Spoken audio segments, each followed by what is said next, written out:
Hello friends, so welcome back to our channel. So in last video we discussed what preamble means to say to us, what was the aims and aspirations which was set out in the preamble, and what was the base for the constitution which was taken from the preamble. So the next step in understanding the constitution will be what type of Indian structure or Indian polity does the Indian constitution provide for. What I mean from this is what kind of government system, कौन सी type का government system establish करना चाहता था constitution और उसने किया है, उसको बोला जाता है इंडियन पॉलिटी और इंडियन गवर्नमेंट सिस्टम. सो आपके पास जो नोट्स है वो आपके डिस्क्रिप्शन में आ जाएगा. तो चलिए शुरू करते हैं हमारा नॉलेज शेयरिंग सेशन, और इसकी जो नोट्स है वो एज यूजुअल आपको आपके डिस्क्रिप्शन में दिया जाएगा. So let's begin. ठीक है, मैं जो रिफर कर रहा हूँ नोट से रिफर कर रहा हूँ, ठीक है, मैं कुछ और नहीं कर रहा. सो सबसे पहले आप देखिए मैंने क्या लिखा है, स्ट्रक्चर ऑफ इंडियन पॉलिटी. ठीक है ना. तो ये समझने से पहले ये सब आगे आएगा, ये सिर्फ मैंने इसलिए रखा है रेफरेंस के लिए यहाँ पे रखा है. ये सब डिटेल में आपकी नोट्स में है और मैं समझाऊंगा, उसमें आपको कोई प्रॉब्लम नहीं होगा.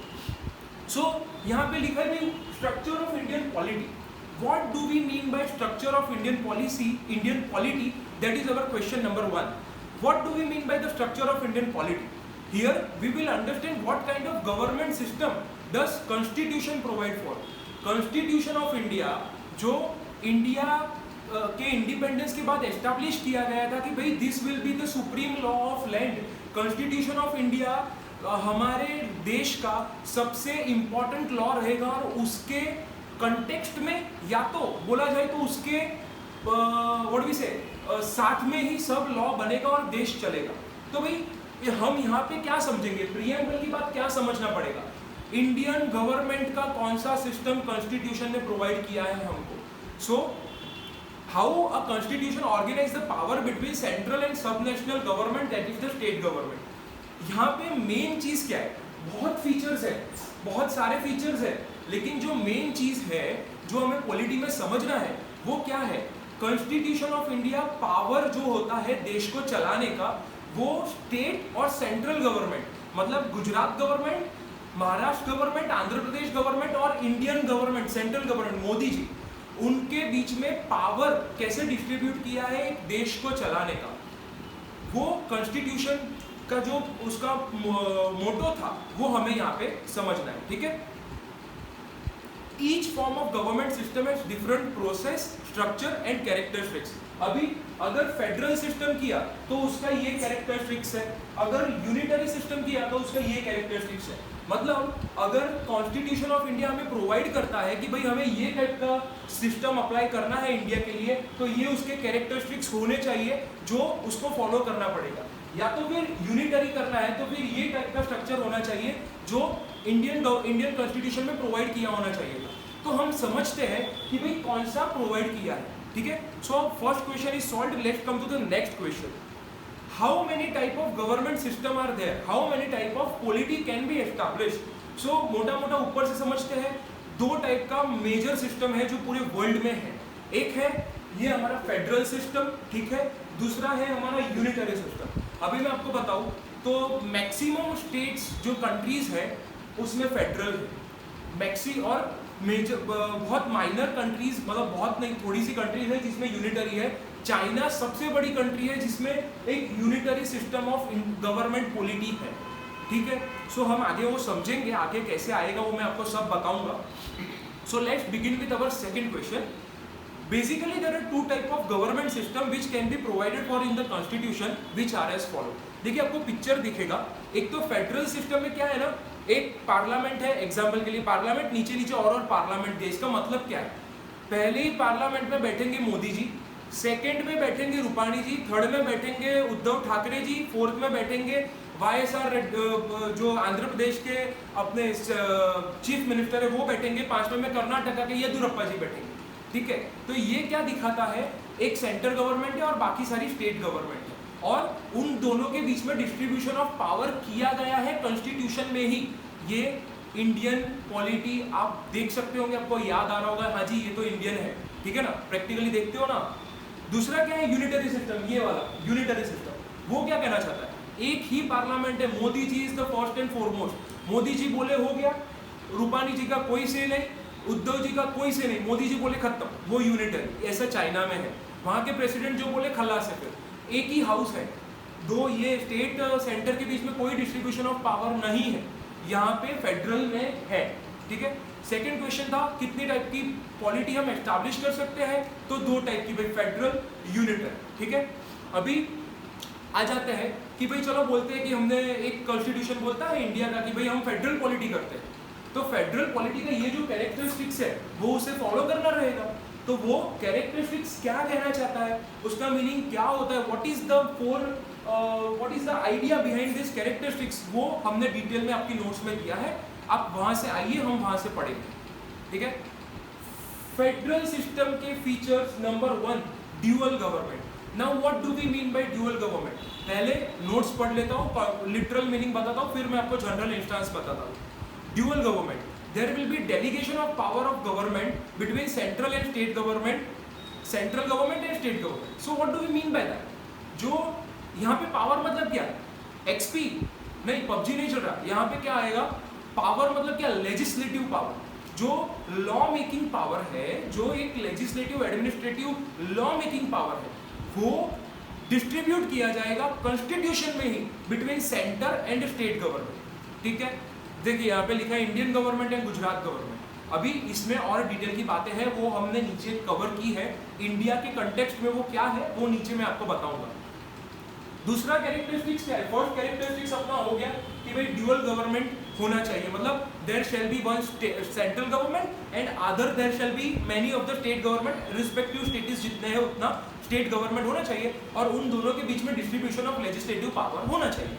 ये है फेडरल सिस्टम का सबसे पहला फीचर। सेकंड है भी रिटन कॉन्स्टिट्यूशन। रिटन कॉन्स्टिट्यूशन क्या कहना चाहता है कि भाई कॉन्स्टिट्यूशन हाथ से लिखो, ऐसा नहीं है, हाथ से लिखो, इंडियन कॉन्स्टिट्यूशन हैंड रिटन है, ठीक है, लेकिन प्रिंटेड भी रखो उसका कोई नहीं, लेकिन एक रिटन कॉन्स्टिट्यूशन होना चाहिए, जिसमें से आज मैं बोलता हूँ कि भाई कॉन्स्टिट्यूशन ऑफ इंडिया में पढ़ा रहा हूँ, ठीक है, मैं आपको पढ़ा नहीं रहा, नॉलेज शेयर कर रहा हूँ। तो मैं जब नॉलेज शेयर कर रहा हूँ तो मेरे पास एक बुक है कॉन्स्टिट्यूशन ऑफ इंडिया नाम का, वो मैं पढ़ रहा है, ठीक है। तो मतलब कि वो एक क्लियर प्रैक्टिकल एक अपना कॉन्स्टिट्यूशन एग्जिस्ट करता है जिसमें से आप रेफरेंस ले सकते हैं, ठीक है ना। ऐसा ब्रिटेन में अगर आप देखें, उसका एग्जाम्पल ब्रिटेन है, ब्रिटेन के पास रिटन कॉन्स्टिट्यूशन नहीं है, वो एक एग्जाम्पल है, उनके पास रिटन कॉन्स्टिट्यूशन नहीं है, वो आगे आप देखेंगे, हम आगे डिस्कस करेंगे। दो हो गया अभी, dual government, written constitution. Now comes the third, rigid constitution. What do we mean by rigid constitution? अभी पहले बोला भी कॉन्स्टिट्यूशन होना चाहिए, चलो वो तो मान लिया, आप बोलते हो रिजिड कॉन्स्टिट्यूशन, हाँ जी, रिजिड कॉन्स्टिट्यूशन। रिजिड कॉन्स्टिट्यूशन का मतलब क्या है, आपने जो कॉन्स्टिट्यूशन फ्रेमर्स ने जो कॉन्स्टिट्यूशन बनाया वो कभी भी कैसे भी चेंज कर सकते हैं क्या? आज हमने लिख दिया कि भाई हमारा जो कॉन्स्टिट्यूशन है, हमने प्रीएम्बल में पढ़ा कि भाई वो रिपब्लिक है, वो सोवरेन है, चलो मेरा मन हुआ मैं प्राइम मिनिस्टर है, मेरा मन हुआ नहीं कल से सोवरेन नहीं, कल से रिपब्लिक नहीं, अपने अमेरिका का मानेंगे, अमेरिका का एक पार्ट इंडिया को गिन लो, अमेरिका जो बोलेगा हम करेंगे, अमेरिका जो लॉ बोलेगा हम करेंगे। ऐसा होगा क्या? इतनी जल्दी कॉन्स्टिट्यूशन बदल देंगे तो फिर कॉन्स्टिट्यूशन का मतलब क्या हुआ? उसको सुप्रीम लॉ ऑफ लैंड बनाया, उसका मतलब क्या हुआ? इंटेंशन क्या था कॉन्स्टिट्यूशन फ्रेमर्स का कि भाई हमने जो प्रोवाइड किया है वो for the sake of interest of the India and Indian citizen बनाया है, तो कोई भी आके चेंज कर देगा चलेगा क्या? नहीं। तो उसके लिए उन लोगों ने आर्टिकल 368, प्रैक्टिकली बात करो तो आर्टिकल 368 ऑफ इंडियन कॉन्स्टिट्यूशन में प्रोवाइड किया गया है कि भाई this is the process to amend the constitution. देखिए अभी ये ना डिबेटेबल टॉपिक है, कॉन्स्टिट्यूशन जो फ्रेमर्स बना के गए थे, हमने प्रीएम्बल में भी देखा था कि भाई इंटीग्रिटी, सोवरेन और सेक्युलर, ये शब्द हमने सोवरेन नहीं, सोशलिस्ट और सेक्युलर और इंटीग्रिटी, ये तीन वर्ड बाद में ऐड किए गए थे। तो क्या वो गलत हो गया? ऐसे तो अमेंड नहीं कर सकते थे? नहीं। जब जब जरूरत पड़ेगा, जब जब हमारे जो सर्कमस्टांसेस है वो डिमांड करेंगे, तब हमें कॉन्स्टिट्यूशन को अमेंड करना पड़ेगा। अभी आप देखो जीएसटी लाए तो 101 अमेंडमेंट एक्ट के थ्रू जीएसटी लाया गया। कॉन्स्टिट्यूशन में 101 अमेंडमेंट एक्ट करके कॉन्स्टिट्यूशन में थोड़े चेंजेस किए गए, उसको अमेंड किया गया, तब जाके मोदी जी जीएसटी ला सके। तो जीएसटी तो नीड ऑफ द आवर था, वो लाना पड़े, ऐसा था, for the ease of doing business and all other taxation problems लाना था, वो लाए, लेकिन क्या हुआ? कॉन्स्टिट्यूशन में चेंज करना पड़ा। तो आर्टिकल आर्टिकल 368 ऐसा बोलता है कि नहीं करो कॉन्स्टिट्यूशन चेंज नहीं करो, ऐसे थोड़ी। वो क्या बोलता है, करो ठीक है कोई बात नहीं, वी अंडरस्टैंड, करना पड़ेगा। कॉन्स्टिट्यूशन फ्रेमवर्क ना बहुत दिमाग वाले थे, वो बोले करो कोई बात नहीं, करो, no worries, you can do it, but you have to follow a literal practical process, then only you can amend the constitution. और रिजिड कॉन्स्टिट्यूशन मतलब क्या? ये तो भाई अमेंडमेंट की बात हो गई कॉन्स्टिट्यूशन में। रिजिड मतलब क्या? ये जो प्रोसेस रहेगा ना वो रिजिड रहेगा। इतना आसान नहीं होता कॉन्स्टिट्यूशन को अमेंड करना, बोथ हाउस में जाना पड़ता है, प्रेसिडेंट का एसेंबली तब एक्ट बनता है, तब जाके 101 अमेंडमेंट एक्ट बना, तब जाके उसको उसके ऊपर प्रैक्टिकल पार्लियामेंट में, राज्यसभा में, लोअर हाउस अपर हाउस में डिस्कशन हुआ, डिबेट हुआ, तब जाके वो दोनों में पारित हुआ और फिर प्रेसिडेंट ने उसको एसेंट दिया। प्रणब मुखर्जी थे तब के हमारे प्रेसिडेंट, तब उन्होंने एसेंट दिया, तब जाके 101 अमेंडमेंट एक्ट बना। ऐसे थोड़ी ना बन जाता है। तो वो प्रोसेस है ना वो रिजिड रहेगा। तो ड्यूअल गवर्नमेंट हो गया, रिटन कॉन्स्टिट्यूशन हो गया, रिजिड कॉन्स्टिट्यूशन भी हो गया, ये भी हो गया, ठीक है। ये ध्यान से समझिएगा, आगे क्या है ना, सिर्फ हमको जोड़ना है, इसलिए अभी हम यहाँ पे ज्यादा टाइम लगा रहे हैं। चौथा, division of power. Now what do we mean by division of power? यहाँ पे और ये हमने लिंक किया। What do we mean by division of power? There, मैंने ऊपर जैसे बताया वैसे, there has to be a division of legislative power between the central government and the state government, and that shall be provided in the constitution of India. अब Indian constitution आगे हम देखेंगे, वहां पे मैं आपको समझाऊंगा इंडियन कॉन्स्टिट्यूशन में कैसे division of power between central and state government किया है। मोदी जी, रूपानी जी के बीच में पावर, लेजिस्लेटिव पावर का कैसे डिस्ट्रीब्यूशन किया गया है, कंकरेंट लिस्ट, स्टेट लिस्ट, वो हम आगे देखेंगे। भाई फोर्थ पॉइंट भी हमारा clear, supremacy of constitution, very important. What do we mean by supremacy of constitution? Constitution supreme law of land रहेगा। मतलब क्या? सुप्रीम कोर्ट हो, हमारे chief justice of India, honourable chief justice of India Sharad Arvind Bobde हो, या तो honourable prime minister Narendra Modi हो, वो कुछ भी ऐसा नहीं कर सकते, कुछ भी ऐसा लॉ नहीं ला सकते जो इंडियन कॉन्स्टिट्यूशन को वायोलेट कर रहा है। अगर आर्टिकल 14 जो हम आगे, हमारी ये कॉन्स्टिट्यूशन सीरीज है उसमें हम आगे देखेंगे, आर्टिकल 14 उसमें बोला है कि भाई freedom of speech and expression, और साथ में तो मतलब ऐसे कोई भी होगा जिसमें कोई भी राइट बोला है, उसमें साथ में आगे कुछ भी एक्सेप्शन दिए तो वो एक्सेप्शन आप फॉलो कर सकते हैं। लेकिन कुछ नया किया कि भाई चलो मैं आर्टिकल 14 को ही निकाल देता हूँ, चलेगा क्या? नहीं चलेगा। वो बेसिक स्ट्रक्चर है, बेसिक फैब्रिक है, आप उसको कैसे हाथ लगा सकते हो? मोदी जी तो कर देंगे, चलो मेजोरिटी है, आएंगे हमारे सुप्रीम कोर्ट के चीफ जस्टिस बोलेंगे मोदी जी कुछ भी करोगे, ऐसे थोड़ी होता है, ऐसे थोड़ी ना होता है। सुप्रीम लॉ ऑफ लैंड का आप नहीं मानते। तो supremacy of constitution, what do we mean by that? Supremacy of constitution means the constitution will be the supreme law of land, and each and every law which will be passed either by the state government or by the central government shall be in context to the constitution of India। और चलो context में नहीं, ठीक है, violative तो नहीं होना चाहिए, कॉन्स्टिट्यूशन के ऊपर नहीं जा सकता कोई भी लॉ, कॉन्स्टिट्यूशन के नीचे रहना पड़ेगा सब लॉ को, वो सुप्रीम लॉ ऑफ लैंड है, वो माई बाप है हमारे लॉ का, ठीक है। Supremacy of constitution done. अभी आ गए इंडिपेंडेंट जुडिशियरी, ये हमने प्रीएम्बल में भी किया था, ठीक है ना। देखो प्रीएम्बल कैसे बेस बन रहा है कॉन्स्टिट्यूशन ऑफ इंडिया का। पहले हम सेकेंड स्टेप में ही जब इंडियन स्ट्रक्चर हम डिस्कस कर रहे हैं, इंडियन पॉलिटिकल स्ट्रक्चर हम डिस्कस कर रहे हैं, then and then preamble is becoming helpful to us and we are understanding something from the preamble. So मानते हो कि नहीं preamble forms the basis of the constitution of India? Yes it is. What do we mean by independent judiciary? Independent judiciary मतलब क्या? Preamble में समझा, वहां जाके भी देख सकते हैं, आई बटन में लिंक दे दूंगा मैं, उधर में क्या समझाना चाहता हूँ। जुडिशियरी हमारा सुप्रीम कोर्ट, जो जुडिशियल चैनल है, हाई कोर्ट, डिस्ट्रिक्ट कोर्ट, जो अदर जुडिशियल मैजिस्ट्रेट्स है, वो सब इंडिपेंडेंट ऑफ गवर्नमेंट है, ठीक है ना। गवर्नमेंट बोलेगा वो सुप्रीम कोर्ट नहीं करेगा। सुप्रीम कोर्ट कभी कभी गवर्नमेंट को बोलता है ऐसे कैसे, तो गवर्नमेंट को मानना पड़ता है, हाँ जी ऐसे कैसे हो गया, गलती है, मानते हैं, सुधार देंगे, ठीक है ना। आपको डिस्कशन डिटेल में चाहिए तो मैं आई बटन में लिंक दे दूंगा। फिर बाइकामेरल लेजिस्लेशन, अभी ये ना थोड़ा सा क्या टेक्निकल वर्ड है, बाइकामेरल मतलब क्या? अच्छा लग रहा है सुनने में, बोलने में अच्छा, मतलब ऐसे स्वैग जैसा है, नहीं, उसका मीनिंग समझते हैं पहले। बाइकामेरल मतलब क्या? There will be two houses, president तो है ही है, there will be two houses, lower house, upper house and then president. How a law, how a act becomes an act, how a bill becomes an act, उसका भी हम एक detail discussion करेंगे, एक वीडियो में उस पर बनाऊंगा, उसमें मैं आपको बहुत अच्छे से समझाऊंगा how to make a law, how the government makes an act which becomes a law, ठीक है ना।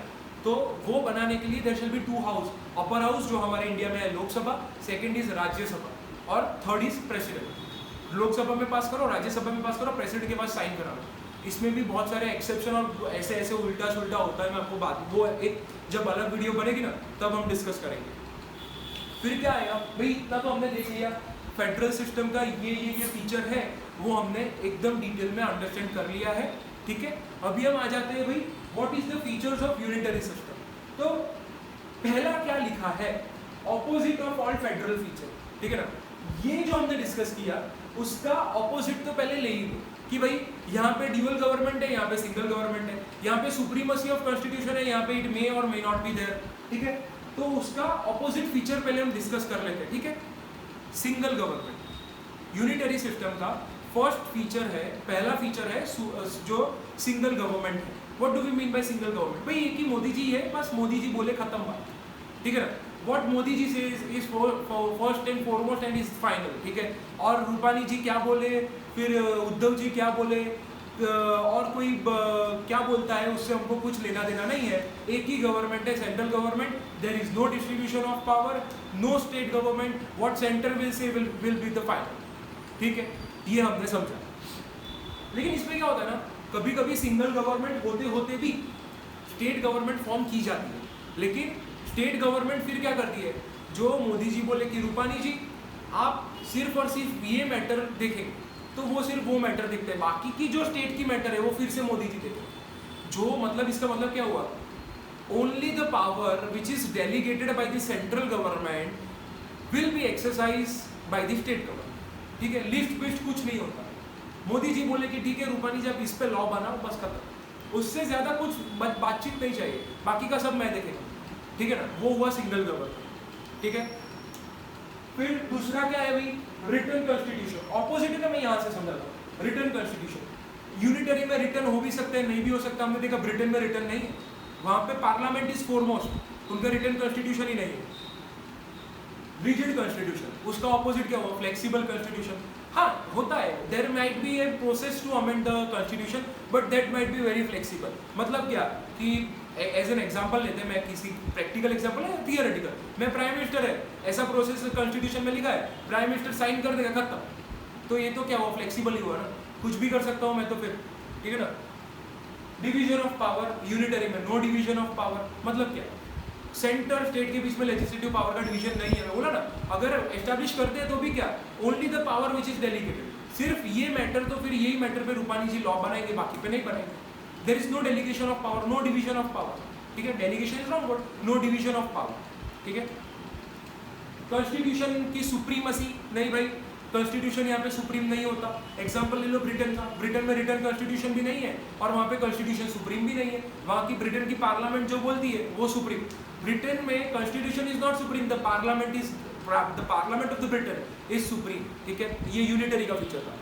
फिर इंडिपेंडेंट जुडिशियरी, यूनिटरी में नहीं भी हो सकता, इंडिपेंडेंट नहीं भी रख सकते हम लोग जुडिशियरी को, कि भाई जुडिशियरी को कुछ क्या बोलते हैं, किसी के अंडर डाल देंगे तो वो इंडिपेंडेंट तो नहीं हुआ, तो वो यूनिटरी का एक फीचर हो गया।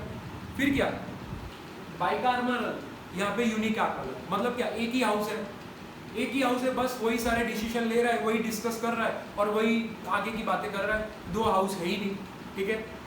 फिर क्या, अभी है ना, ये थोड़े फीचर है जो इसमें नहीं है लेकिन इसमें हमने कवर किया है। ये समझना क्यों जरूरी है, ये इंडियन कॉन्स्टिट्यूशन ये फॉलो करता है। मैं समझाऊंगा इंडियन कॉन्स्टिट्यूशन कौन सा है, फेडरल है, यूनिटरी है, लेकिन पहले थोड़ा सा ये समझ लेते हैं, ठीक है।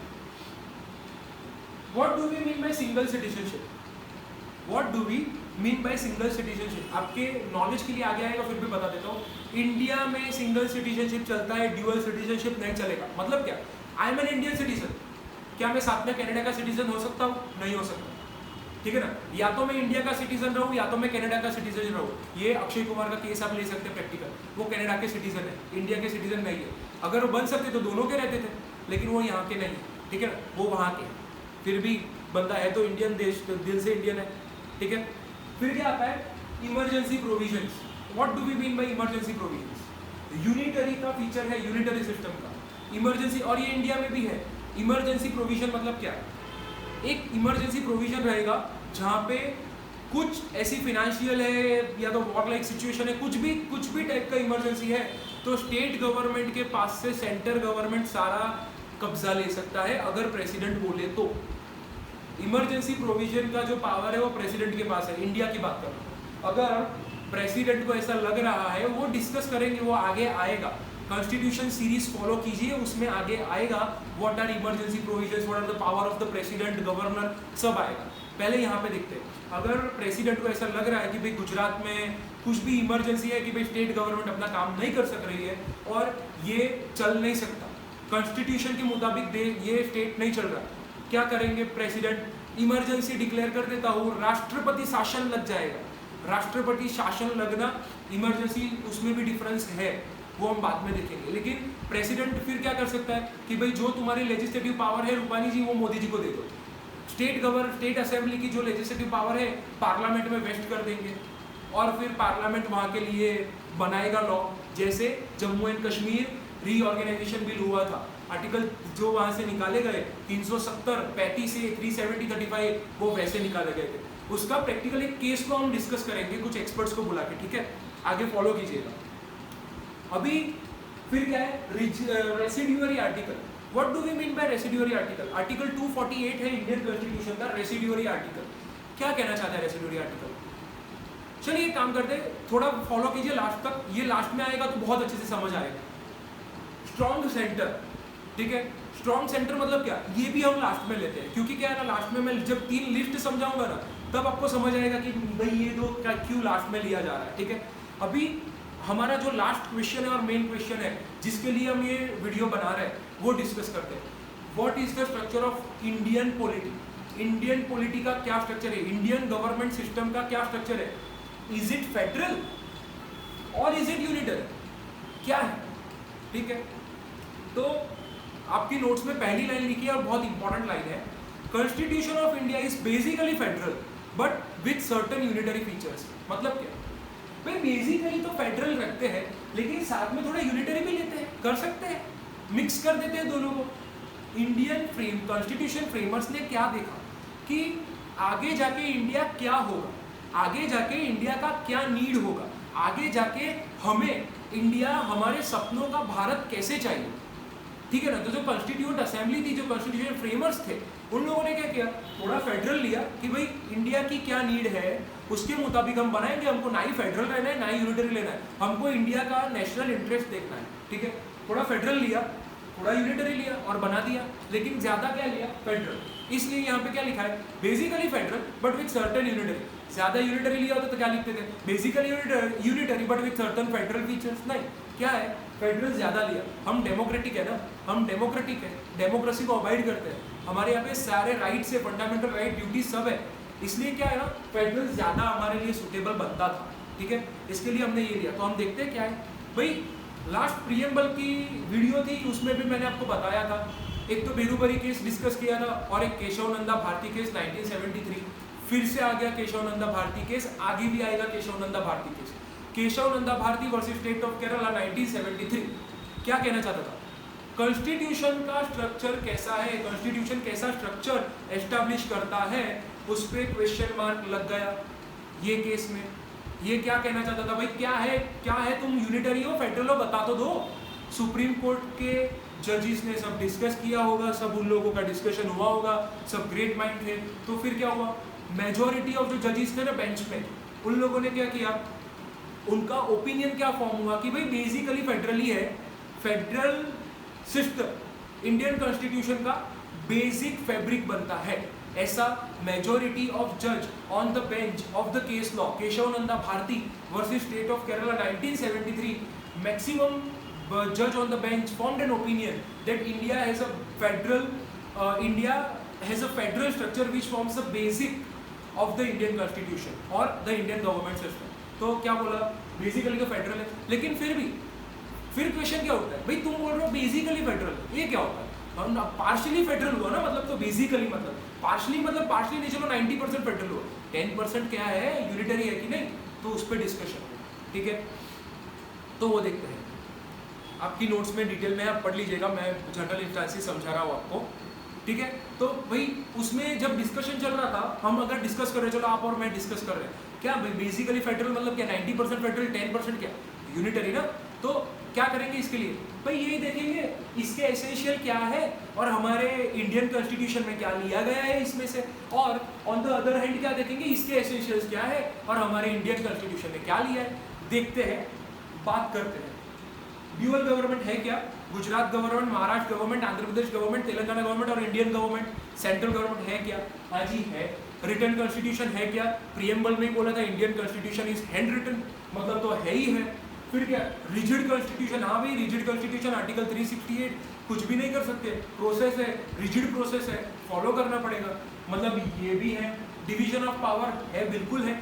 अभी आइए, डिवीजन ऑफ पावर क्या है। इंडियन कॉन्स्टिट्यूशन के शेड्यूल 7 में 3 लिस्ट प्रोवाइड की गई है, कंकरेंट लिस्ट, स्टेट लिस्ट और यूनियन लिस्ट। मैं उल्टा ऑर्डर बोला, फिर से बोल देता हूँ, union list, state list, concurrent list. Union list मतलब क्या, अबाउट 98 एंट्रीज है मेरे ख्याल से, जिस union list contain those matters on which only the parliament has the power to make the law. No, the state government do not have the power to make the law on that matters. मतलब क्या वो, और strong centre कैसे, ये जो union list है ना, जो मेजॉरिटी मेजर चीजें हैं ना इंडिया के लिए जो मेजर है, बड़ी बड़ी बातें हैं, वो सारी सेंटर को ही दी गई, पार्लियामेंट को ही दी गई, इसीलिए बोला जाता है भाई यूनिटरी का स्ट्रॉन्ग सेंटर है, ठीक है ना।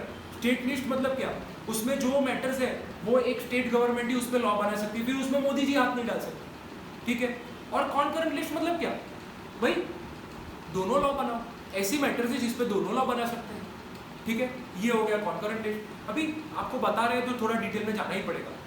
कॉन्करेंट लिस्ट में क्या हुआ ना, रूपानी जी ने भाई बना दिया कि भाई ये स्केच पेन ब्लैक कलर की ही बनेगी फॉर एन एग्जाम्पल, और मोदी जी आए नहीं भाई ब्लू कलर की बनाओ, भाई ये तो कॉन्ट्राडिक्टरी लॉ बन गया दोनों, और कॉन्करेंट लिस्ट में बोला है कि पेन पे दोनों लॉ बना सकते हैं, तो ये तो कॉन्ट्राडिक्टरी हो गया। तो अब क्या करेंगे, तो उसके लिए भी कॉन्स्टिट्यूशन में प्रोवाइडेड है, अगर कॉन्करेंट लिस्ट का कोई भी लॉ है जिसमें कॉन्ट्राडिक्टरी हो रहा है, तो फिर the law made by parliament will prevail over the state law. मतलब रूपानी जी के ऊपर मोदी जी अगर बोले तो फिर मोदी जी बोले वो फाइन, रूपानी जी कैंसल, गो मोदी जी फाइन, ठीक है। ये एग्जाम्पल था, ठीक है, नो ऑफेंस। फिर क्या, फिर आगे क्या आता है, डिवीजन ऑफ पावर देख लिया, कॉन्करेंट लिस्ट, स्टेट लिस्ट और union list. Supremacy of constitution है ही है, supreme law of land constitution of India है। इंडिपेंडेंट जुडिशरी बिल्कुल है, इंडिपेंडेंट है हमारी पूरी जुडिशरी, हमने प्रीएम्बल में बात की थी।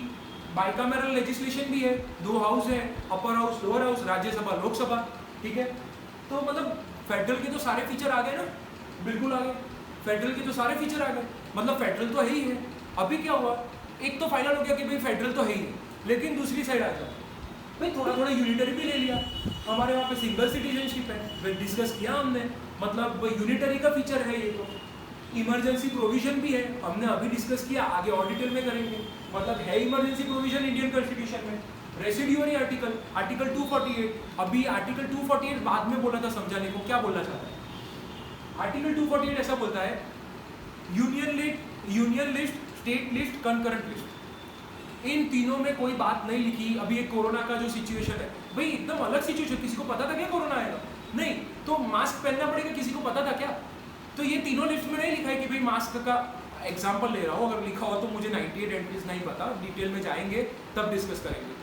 ये तीनों लिस्ट में तो नहीं है मास्क के ऊपर लॉ बनाने का, ना ही कॉन्करेंट में है जहाँ दोनों बना सकते हैं, ना ही यूनियन में है जहाँ सेंटर बना सकता है, ना ही स्टेट में है जहाँ स्टेट गवर्नमेंट बना सकता है। तो क्या, तो रेसिड्यूअरी आर्टिकल 248 क्या बोलता है, रेसिड्यूअरी आर्टिकल 248 ऐसा बोलता है कि अगर इन तीनों में कहीं पे भी कोई मैटर नहीं लिखा है तो आर्टिकल 248 में आ जाइएगा।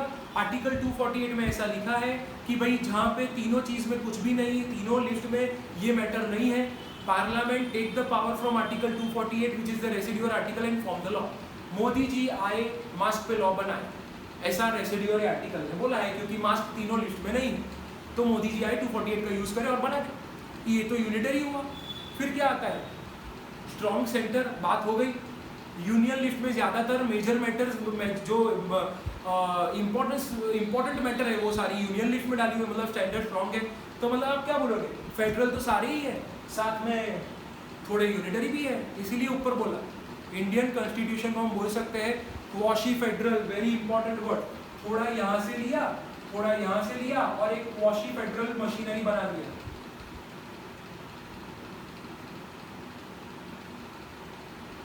एक क्वाशी फेडरल मशीनरी बना दिया, मतलब क्या, थोड़ा यहाँ से लिया, थोड़ा यहाँ से लिया और बना दिया, क्योंकि हमको तो क्या था, नेशनल इंटरेस्ट देख रहा था, ठीक है। तो मतलब इंडियन कॉन्स्टिट्यूशन का क्या पॉलिटी है, क्या इंडियन गवर्नमेंट सिस्टम का क्या स्ट्रक्चर है, फेडरल है, यूनिटरी है, basically federal with certain unitary features, and we proved that, and so we can call it quasi federal. अभी आ जाइए, हमारा कंक्लूजन क्या फॉर्म होता है, हमने अभी मैंने कंक्लूजन बता ही दिया है, लेकिन तो भी थोड़ा लैंग्वेज में बोलते हैं। In constitution of India is neither purely federal, pure federal नहीं है, nor purely unitary, pure unitary भी नहीं है, rather it is a combination of both federal and unitary, so we can say that it is quasi federal, and quote in spite of federalism national interest is ought to be paramount unquote। मतलब क्या, federalism unitary जाने दो भाई, हमको तो national interest is first and foremost, हमारे लिए national interest is supreme.